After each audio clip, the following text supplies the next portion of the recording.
Hello students, in today's class we will be studying the topic embryogenesis, that is the formation of embryo from the zygote. So in today's class we will be focusing on the development of the dicot embryo. So soon after the fertilization step is done, the zygote and the primary endosperm nuclei is formed. Here I have made the structure of the embryo sac. The two synergids, they are degenerated, and so is the three antipodals. What is left in the embryo sac is a diploid zygote and a triploid primary endosperm nuclei. Now comes the development of embryo and endosperm. So the development of the embryo, it takes a back seat. It is first the development of the endosperm that starts, and soon a substantial amount of endosperm is formed.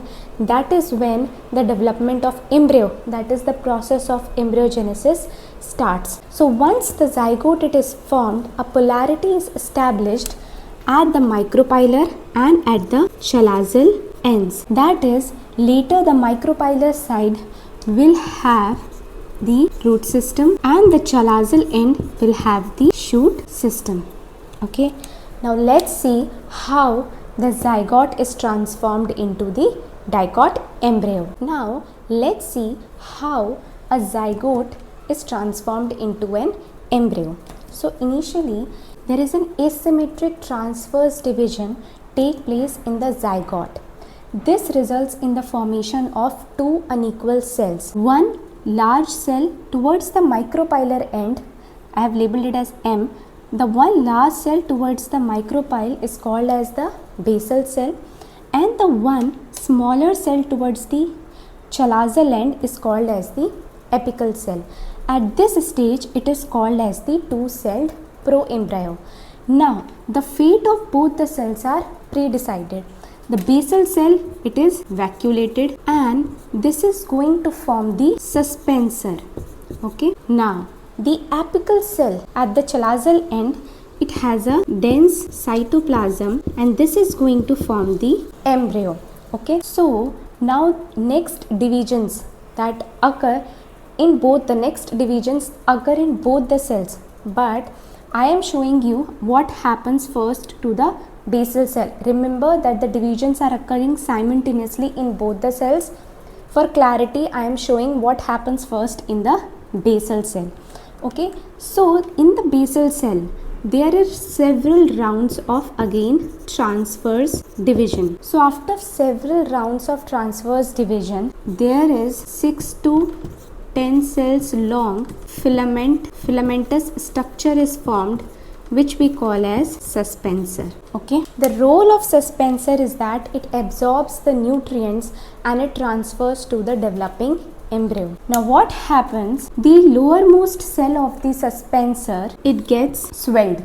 Okay, and this is called as haustorium. The role of haustorium is that it absorbs nutrients and it transfers to the embryo. The uppermost cell of the suspensor, which will be closest to the embryo, because as I said, the apical cell later is going to form the embryo. So somewhere here the embryo structure will be formed. Okay, so the closest cell to the embryo is this cell. Okay, and this is the uppermost cell of the suspensor. This is called as hypophysis. Now the role of hypophysis is that it forms the root meristem initials, and also it forms the root cap partially. So remember that the root cap is partially formed by the hypophysis. So root, it has an root cap first for its protection. So the root cap origin is dual. Some of its part is formed by the hypophysis, that it has a basal cell origin, and some of its part is formed from the apical cell, so it has an apical cell lineage as well. So the root cap origin is dual. It happens from the basal and from the apical cell. So now you understood how from a basal cell a suspensor is formed. Its lowermost cell is called as haustorium, which absorbs the nutrients, and its uppermost cell is called as the hypophysis, which forms the root meristem initials and the root cap partially. okay, and suspensor is 6 to 10 cells long. Its role is to absorb the nutrients and transport it to the developing embryo, which is just going to be formed beneath this hypophysis. Now let's see how the divisions take place in the apical cell. One thing I forgot to mention is the role of suspensor is that this long stalk of suspensor, it pushes the embryo inside the endosperm and then transport the nutrients for its development, transport the nutrients to the embryo for its development. Now let's see what happens in the apical cell. So basal cell, you have understood that it contributes to the formation of suspensor. Now what happens in this apical cell? So in the apical cell, first there is a longitudinal division, which is followed by another round of longitudinal division, which is at right angle to the first one. This creates a 4-celled stage, which is also called as the quadrant stage. Okay, so it is the result of 2 longitudinal divisions. Now from this 4-celled stage, each of the cells again undergo transverse division and it forms an 8-celled stage, which is called as the octant. Now because of this 8 cells, there are 2 tiers are formed. The lower one is called as the epibasal tier and the upper one is called as the hypotier. Now the fate of both the cells are again pre-decided. The epibasal tier is going to contribute in the formation of shoot system. That means it is going to form the cotyledons, plumule, okay, and the hypobasal tier, it contributes to the formation of root system. Okay, now we'll see what happens, how the divisions take place in the octant stage, and it forms the next stage, which is the globular stage. Now let's see from that octant stage of embryo how the different shapes of embryo is achieved. So from the octant stage, each of the cells from that apical region, each of the cells again they divide transversely and it results in the formation of a highly differentiated embryo that we call as an globular stage embryo, also called as the probe. Now let's see the fate of each of the layers of the cells in this globular stage. So the outermost is going to contribute in the formation of proto, means it is going to form the epidermal tissue system. It is going to form the epidermis. The next layer is called as the ground tissue meristem. This will contribute into the formation of the ground tissue system. That is the endodermis, the pericycle, stele, pith, or if we talk about the leaf, the mesophils, they will be formed from the ground tissue meristem. And the innermost is the procambium, is going to form the vascular tissue system, that is the primary xylem and the primary phloem. Now what happens from this globular stage embryo, the 2 bulges start appearing, okay, because of which the embryo takes the shape of a heart.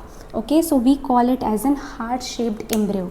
These 2 bulges are later going to form the coty. Now in the next stage, what happens? These 2 cotyledons, they start elongating.